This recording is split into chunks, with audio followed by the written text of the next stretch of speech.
With that, it's my honor to invite our senators to the stage, Ron Wyden and Jeff Merkley, along with their interviewer, Ruth Williams-Brinkley, President of Kaiser Health and Hospitals for the Northwest region. Please join me in welcoming them to the stage.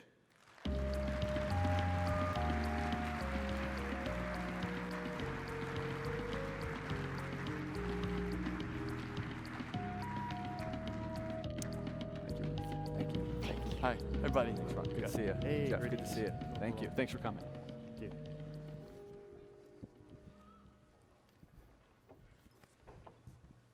I like to get in the middle before the left and the right go at it.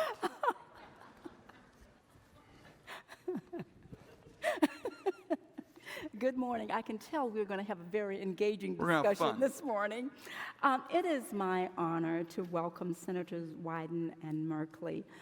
Senator Wyden, our senior citizen, launched the summit in 2002, and he has been back every year to participate in it and to be a part of it since then. He's a ranking member of the powerful Senate Finance Committee, and he also serves on the Natural Resources Budget and the Intelligence Committees. Clearly, you're very busy. I think you're busy.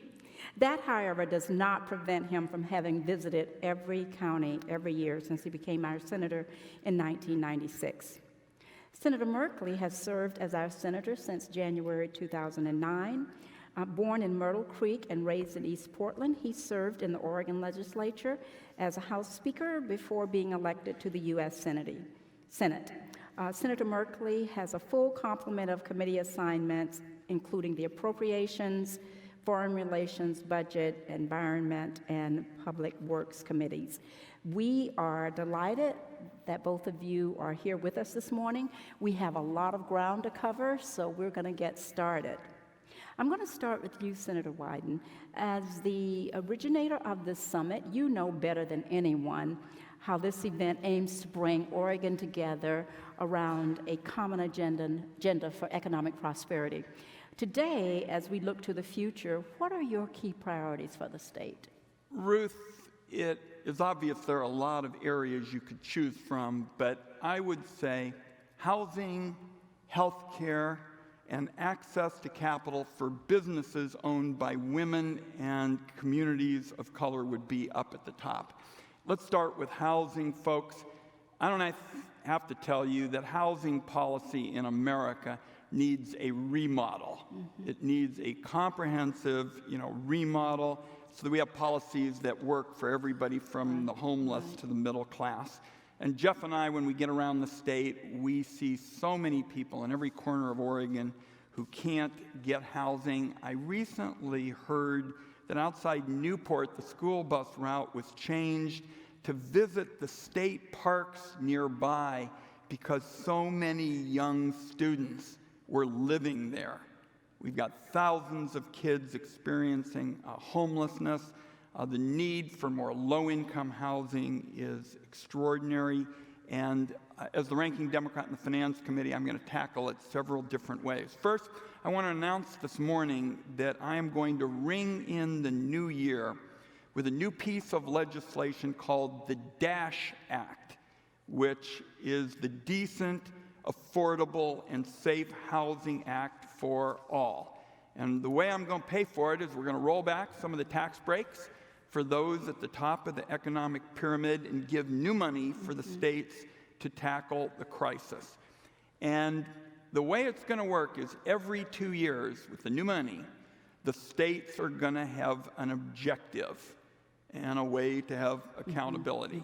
And the first goal for the states is going to be to get a roof over every child's head.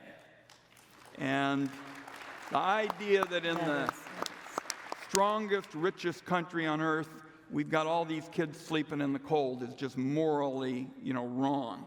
Now, in addition to this, there'll be 3 bills that I'll pursue as the ranking Democrat in the Finance Committee. One is what's called LIHTC, more low-income housing for folks of modest means.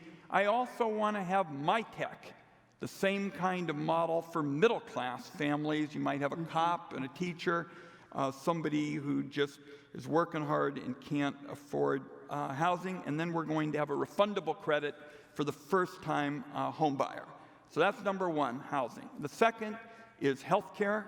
For me, the basic proposition has got to be that health care should be a basic human right, period, full stop.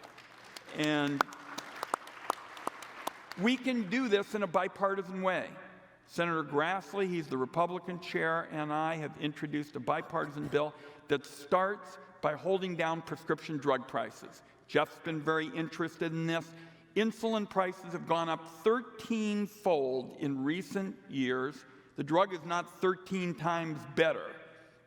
They just do it because they can get away with it. And Senator Grassley and I are saying that if you hike prices above the rate of inflation, then you're going to have some financial penalties that go to Medicare in order to cover low-income folks. You'll hear a lot about that. My third priority is making access to capital fair for all entrepreneurs with a special focus on women and people of color.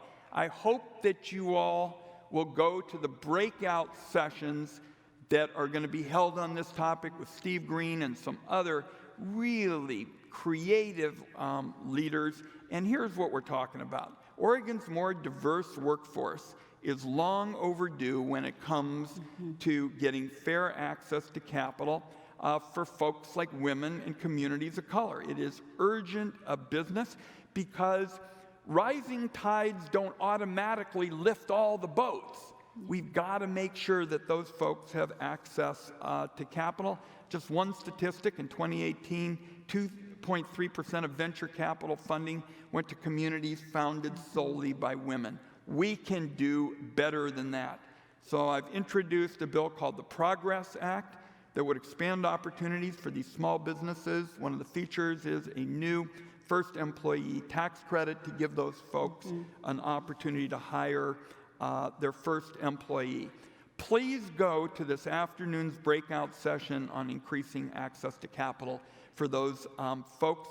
And I'm going to also announce that we've been talking to Monica Enand on behalf of the business plan and Rukiah Adams of the Meyer Memorial Trust, along with Mr. Stephen Green, and we have asked those leaders to help us craft a plan by February 2020 about how we can get all across the state, kind of like a road show for access to capital for women and minorities, to come up with fresh ideas to make sure that those long overdue fixes that ensure access to capital are put in place. That, in my view, is what I call the Oregon way, something that brings people together, something that isn't partisan. It's about housing, it's about health care, it's about access to capital. That's my take for the beginning, Ruth. Wow, thank you. Thank you, Senator. Senator Merkley, you are the first Oregon senator since Mark Hatfield to sit on the powerful Appropriations Committee. Can you share with us why serving on this committee is so important for us here in Oregon and our economic future? You know, Ruth, I saw the power of appropriations back when I was an intern for Senator Hatfield, and then he chaired it, and of course we have Hatfield earmarks all over our state that do amazing things. But there are no more earmarks, but still you can fight for programs that benefit your home state. And I made a deal when I ran for the Senate. I said if I win, and it seemed most unlikely, that I would be appointed to appropriations. Because the national scene had been, they said, well, Alaska and Washington and California on appropriations don't need to have somebody from Oregon. And so, but we do. And just to give you, I'll try to give a few quick examples of the types of things. First, I led the fight for rural broadband. Isn't it time that we have high broadband capability in every small village and town across America? Yes. So we now have, and this is because I'm the ranking Democrat on the Ag and Rural Development Committee, and so the result was we now have $1.5 billion to distribute. We have a Reconnect program, and Grant and Wheeler counties just got a significant grant to do to their rural broadband, and I'm hoping that that will become a model for communities across the state. And then on the agricultural side, there's just things occurring all over the state the additional investment in the Agricultural Research Service for dryland wheat farming is an example. The funding I've gotten for research and for treatment of sudden oak death on the southeast corner of the state. And there's a version of that sudden oak death that could be a threat to our conifers, and it's a huge threat to our nursery stock industry, so we've got to contain it. And while we're on ag, working with Mitch McConnell to first allow research hemp farming, and then to allow seeds to be transported. And then Senator Wyden jumped in to help lead the charge on the 2018 bill that allows hemp farming to be fully legal. And now I'm working with Mitch McConnell on some language that we'll find out this coming week if it made it, but would create stability in the regulatory process for hemp. You know, hemp this year may well have been the top agricultural value crop in the state of Oregon. And we now have, so I funded the Oregon Hemp Innovation Center, and we now have the best research on hemp, so hopefully this will become not just a quick flash in the pan, but a steady contributor to Oregon ag. So those are the types of ag projects. And then there's a few long-standing burrs under the saddle I've been trying to address, and I'm hoping that two of them, and I think two of them are I'm told they're in the bill that will go to the president after we pass it this coming week. One is in the Columbia Gorge. When Senator Hatfield initially got authorization for $10 million, the Gorge only got $8 million for economic development. We now have wording that doesn't say Columbia Gorge, but it does say National Scenic Areas will get a priority, and with $2 million for that, and our hope and expectation is that will go to help finish that deal made with the Columbia Gorge. And then in 2000, the trawlers on the coast, the groundfish trawlers, were in part of a deal that involved 2/3 of the fleet buying out the final third, and the loan was all screwed up. And for 3 years, there was no interest collected, and the interest ballooned, and the interest on the interest ballooned. And I received confirmation last night that in the bill, assuming we pass it, assuming it goes president, we will have a complete write-off of that extra interest and the interest on the interest that's been plaguing our groundfish trawlers now for 19 years. So that's a victory I'm announcing this morning. Nobody else has heard about that yet. And I'll just close on water. Now $75 million to help pipe irrigation ditches in Central Oregon, which puts more water to the farms and more water in the Deschutes River to help assist with the environment of the Deschutes River. The WIFIA, Water Infrastructure Finance Innovation Act, that I wrote and then got funded, and Tualatin and Hillsborough are now doing a big project and got a big WIFIA grant, and Portland is applying. And then a special effort to help the suckers in the Klamath Lake and the Klamath River as they prepare to take out dams. You know, we have a 5-alarm fire on Klamath Lake. The phosphorus and the warm temperature have created toxic algae blooms that are killing all the young fish. And the suckers that are alive in the lake now are all over 2 decades old. They'd only lived about 3 decades. Time's running out.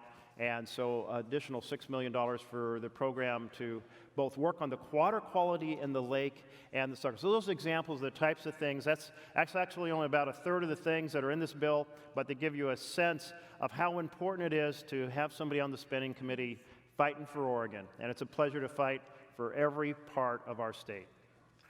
Thank you so much. Thank you.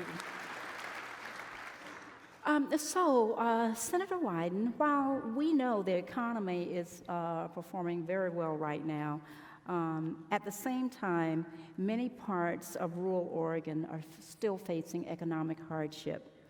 As you look to the decade ahead, we're starting a new decade next year, what can we be doing to bolster our rural economy? Ruth, I'm glad the Leadership Summit continues to focus on the rural part of the state. I said a long time ago that my hometown is Portland. I love Portland. I wish I could have played for the Trailblazers. I am not a United States Senator from the state of Portland. I'm a United States Senator like Jeff to represent every nook and cranny. And the challenges are unique, and both of us are really hip deep in terms of tackling these questions, and they really stem from the fact that the federal government owns so much of rural Oregon. So the two of us are always running around trying to tell everybody back east what this is all about. And one of the things that I'm proudest of is years ago, I wrote the Secure Rural Schools Bill, which has brought Oregon about $3.5 billion for schools and roads and basic services. And I'm pleased to announce that we got a 2-year extension of Secure Rural Schools in the bill that will be going to the floor. So we're proud of that. All of these are issues, by the way, Jeff and I work on together. But what I really want to do is I want to get our rural communities off what I call the rural roller coaster, where every year the county has got to go, when are we going to get the money? One year, I had to sell off the helium reserve to get the money, which prompted headlines all over the state saying, Ron's always been full of hot air, and now we've proved it. So we've got to get some stability for rural communities. So Senator Mike Crapo, he is the Republican from Idaho. He wrote Secure Rural Schools. By the way, in 2021, everybody's health being on track, the Pacific Northwest will run the Senate Finance Committee. First time in history. When I told Phil Knight, he practically fell off his chair. But Senator Crapo and I are going to come up with a permanent approach for rural communities. It's called Forest Management for Rural Stability. Senator Merkley is one of our sponsors, Senator Risch, all the Democrats, all the Republicans, to create an endowment so that they could have secure funding. I also want to, thank you. I also want to touch on a fresh approach that you're going to hear a lot about, and that is, after many months of negotiations, the farmers and the environmental folks have agreed on what I think is a model for the country in terms of producing prosperity and quality of life in rural areas, and this is our Oahe bill in Malheur County. Wasn't very long ago, we all know that not far from there we had the wildlife refuge takeover. This is an instance where you've seen people of very different views and philosophies come together, transcend the rural-urban divide, to protect ranching, to protect economic development in Eastern Oregon while adding protections for recreation and wildlife. Last area touches on where we are with respect to fighting fire, because as we always talk about, recreation is a big economic engine in the state, but you can't very well recreate if your state is burning up. So we're trying, both of us, to have fresh approaches to this area. The Congress and the administration have now agreed on an implementation of the bill that I wrote with Senator Crapo to finally end fire borrowing. Fire borrowing is what prevented us from getting the money for prevention and thinning and the like. That bill is now being implemented.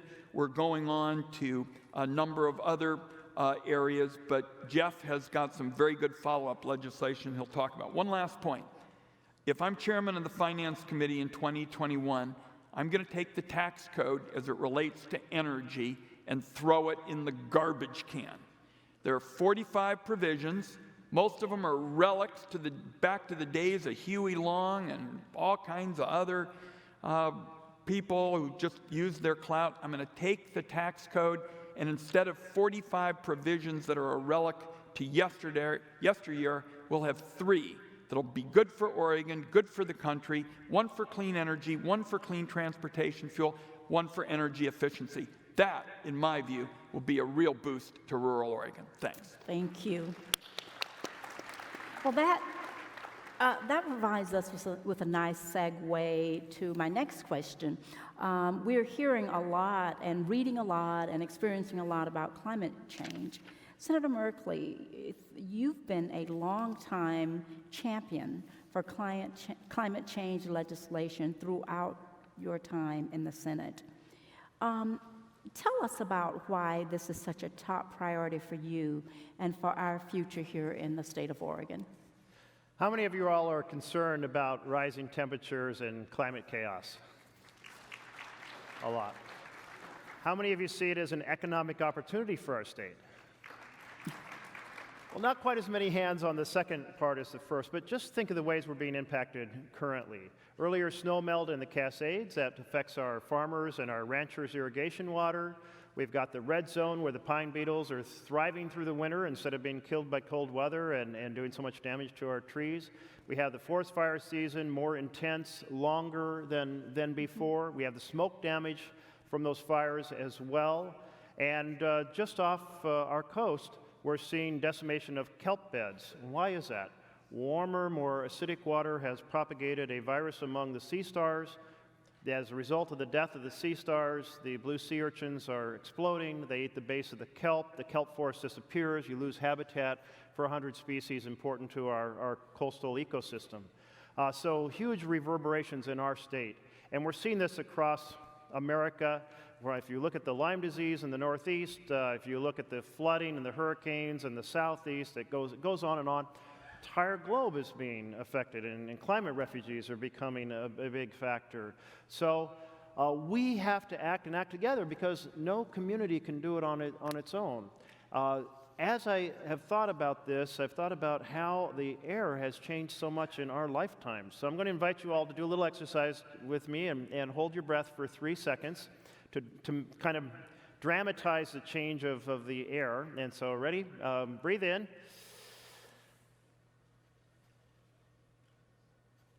Exhale. Boy, that's a great way to get a room really quiet. But that air you just had in your lungs has millions more in just your lung carbon dioxide molecules than when you were born. 33% increase in my lifetime. It's not 3%, it's not 4%, it's not 5%, it's 33%. And at the upward trend that we're facing, carbon dioxide will double in my lifetime if I live another 25 years. We have to change this, and we can make it a huge economic opportunity as we rebuild our energy economy. We see growing numbers employed in solar. We see growing wind providing income to our agricultural community. A standard 3-megawatt wind turbine pays a farmer about $1,000 a month, which is a significant additional boost. We have the whole manufacturing side that can go with that. So we have to rebuild the energy economy, create millions of jobs, and in the process help get jobs to rural Oregon and rural America, frontier Oregon, frontline urban communities that have been left out before. And I'll add on one thing that isn't really about Oregon, it's about the U.S. role in the world. We need to have a president, any president in the Oval Office, not only help lead America on this, but talk to the world and say, hey, Trudeau, you say you're a climate champion, don't triple the pipeline to the tar sands. Australia, you have your outback burning down, your coral reefs are dying, you drive your conversion, we'll drive our conversion. Say to Germany, you did a great job with feeding terrorists, with this Nord Stream 2 pipeline to depend on natural gas for the next generation is not going to heal the planet. And that list goes on. We have to stand up and lead the world because no other nation will bring the world together to tackle this challenge, and everything we do here in Oregon is going to contribute to that effort. Thank you. Thank you. We are coming to the end of our time together here, and so in closing, I have a question for each of you, and it's going to be the same.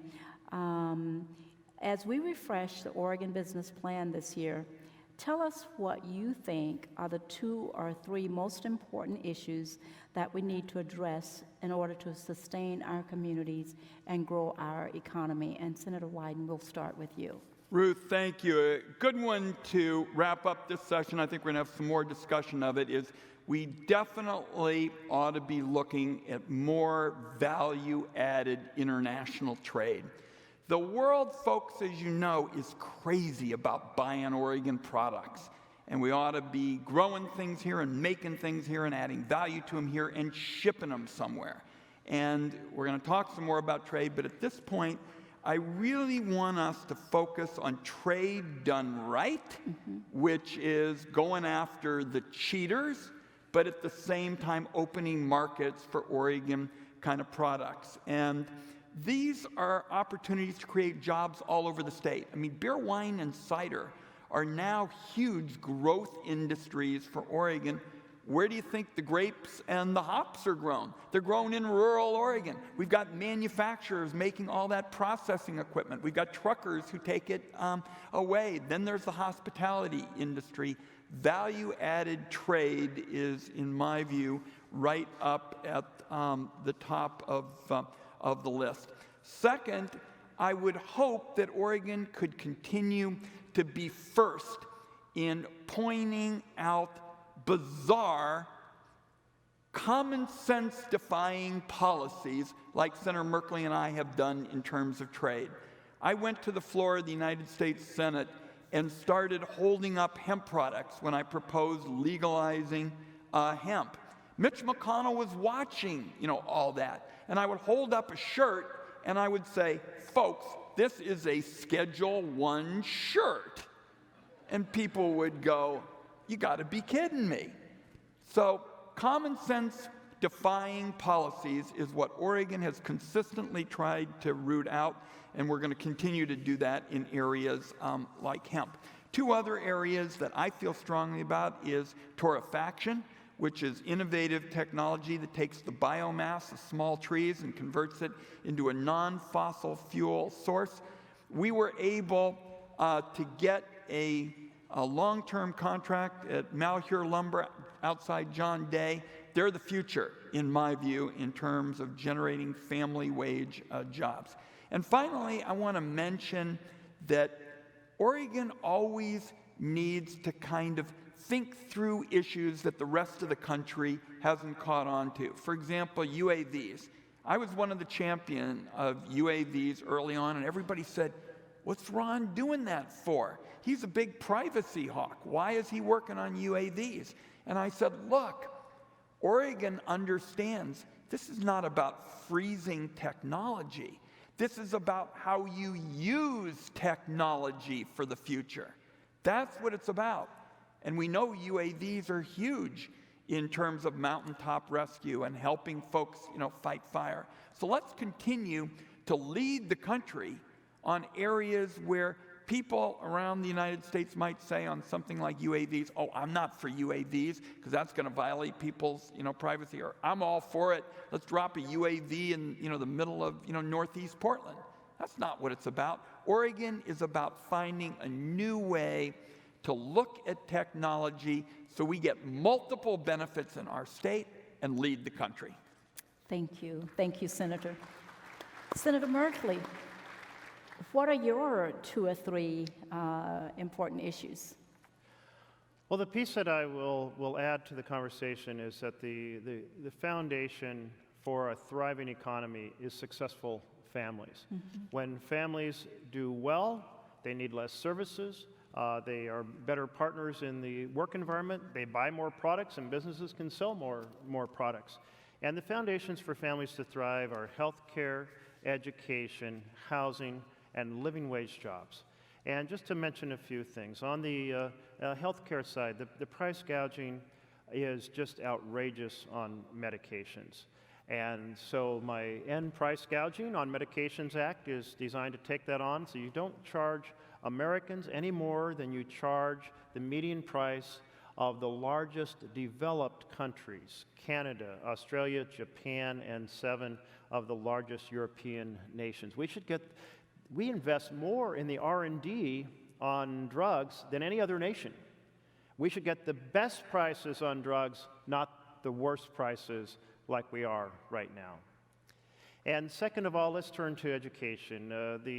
Across the state, educators are saying that we need a lot more mental health counseling in our schools, so I've introduced in partnership with many national organizations the Counseling Act for high schools and middle schools that would provide a lot more counselors to help with the challenges our youth are facing. This world is more stressful, more complex, more difficult than the world we grew up in. And the teachers are really seeing the impact and need that help. And then also career technical education. When we had No Child Left Behind, we left behind career technical education. the shop classes from when I was in school. And so restoring those, my Build Act to restore those in middle school and high school across this country, because there are a lot of great pathways to good paying jobs that don't involve college. Now, college needs to be more affordable, absolutely. That's a huge stress to families here. And I do believe we have to strive and reach for debt-free college. And because I see we're out of time, I'll just echo what Ron said on housing. I've been able to really fight for rural housing programs in my role on rural development. But as you travel across Portland, as you are here for this conference, as you go to the rest of the state, and you see how many people are living in tents in every sidewalk and green patch, it is profoundly disturbing to me. And going back to my work at Habitat for Humanity and then developing affordable housing, I want to see a decent home in a decent community for every family in need. Yes, yes.